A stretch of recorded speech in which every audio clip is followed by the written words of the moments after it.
This is by Alessandro Moreschi, the last known castrati to have ever lived. Before the 1700s, essentially all Western music compositions were religious.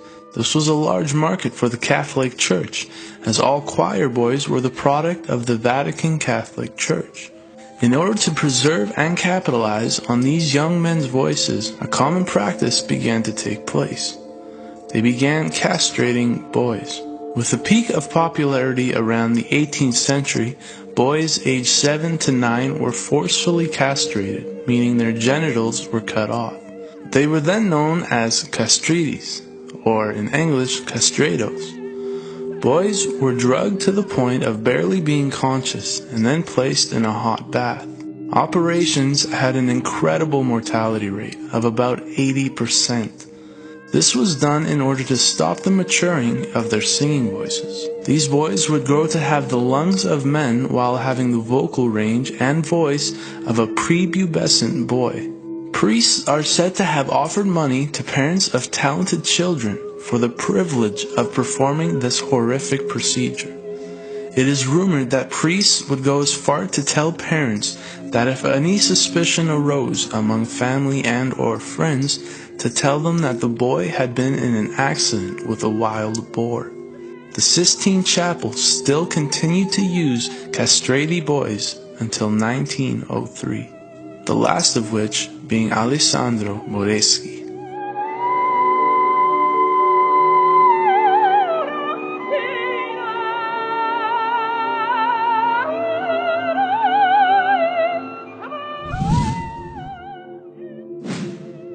It is by no means a secret in today's society that the Catholic Church has had a severe problem internally in terms of pedophilia. However, the widespread knowledge of this wasn't always the case.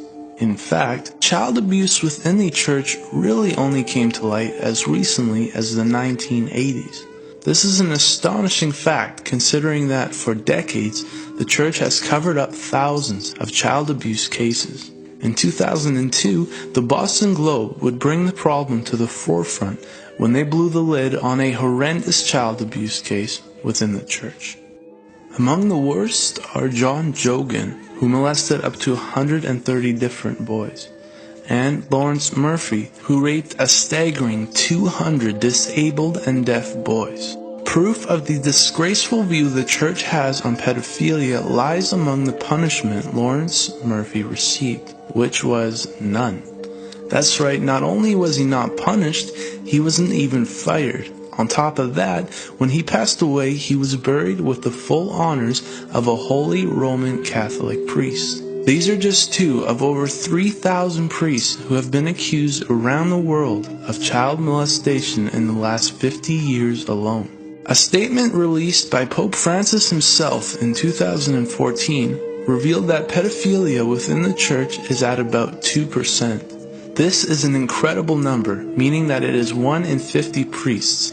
In other words, with the estimated 414,000 priests active globally, there are about 8,286 pedophile priests active right now, of which nearly half most likely reside within the United States. Most of these priests will never see punishment, as the covering up of these crimes internally has allowed for enough time for the statute of limitations to run out.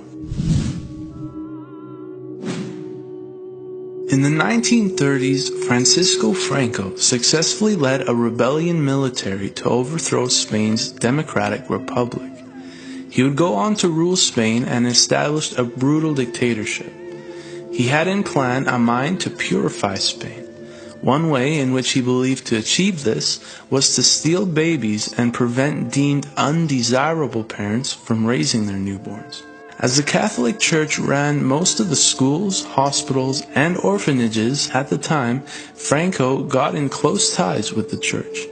Nuns working within hospitals ran by the Church would take mothers' newborn babies out of the room for an examination, where they would then swap the child with an already dead baby kept on ice. They would then return with a dead baby and convince the mother that their child had passed away. These children were then taken and either placed in Catholic orphanages or sold in illegal profit-making adoptions, of which all profits went to the church. When Franco died in 1975, the church could have stopped these actions. However, they continued stealing babies until at least 1987. It is remarkable to think of the impact that this has had on thousands of people within Spain. These children ended up living completely different lives than they may have. 15% of all children adopted from 1960 to 1989 were stolen babies or sold into the child trafficking trade. This is Sister Abaya, who on March 27, 1992 went missing. Under a fridge was a single slipper that belonged to her, but aside from that, nothing else was found. It wasn't long before her body was found in a nearby well. Upon investigation, it was deemed that she had committed suicide, and the case was closed. 16 years later, in 2007, the case was reopened by the Central Bureau of Investigation. This came at the request of over 60 nuns working where Sister Abaya herself had worked. They believed suicide was not the cause of her death. 3 individuals, Father Pethuru Kayil, Father Thomas M. Couture, and Sister Sefi, were all interviewed under a narco-analysis, which is a serum test. With the serum at work, all 3 made a shocking confession. They revealed that they had murdered Sister Abaya in a joint effort. So what could possibly motivate not 1, but 3 members of the church to commit such a crime? Sister Abaya had walked in on all 3, naked. A panicked Sister Sefi then grabbed an axe, hitting Sister Abaya 3 times over the head, killing her. All 3 then proceeded in throwing her body down a well, the well in which she had been found. Investigators working the case have claimed that there are invisible hands manipulating the case behind the scenes. It starts with the initial evidence found at the crime scene. For some odd reason, all the evidence, including Sister Abaya's personal diary, her veil, the slipper, and other key evidence has went missing. Multiple investigators working the case have mysteriously resigned from their positions. Some have had their careers ruined, and others have even committed suicide. There is a strong belief that there is pressure from the Catholic Church, who is manipulating this case with their vast resources and money.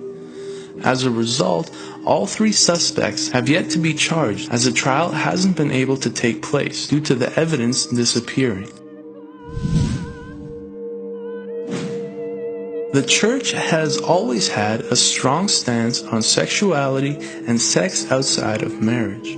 Therefore, it comes as no surprise that there's a dark history involving the treatment of women. Beginning in the 18th century and taking place mainly in Ireland, the Church imprisoned many women involved in prostitution, even if only suspect, and those deemed as promiscuous.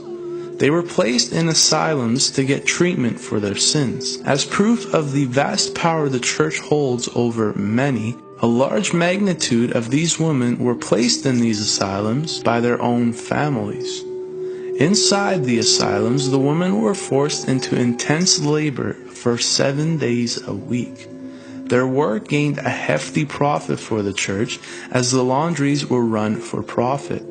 Around 30,000 women were sent to these asylums, where they were often sexually abused, beat, and had horrific living conditions.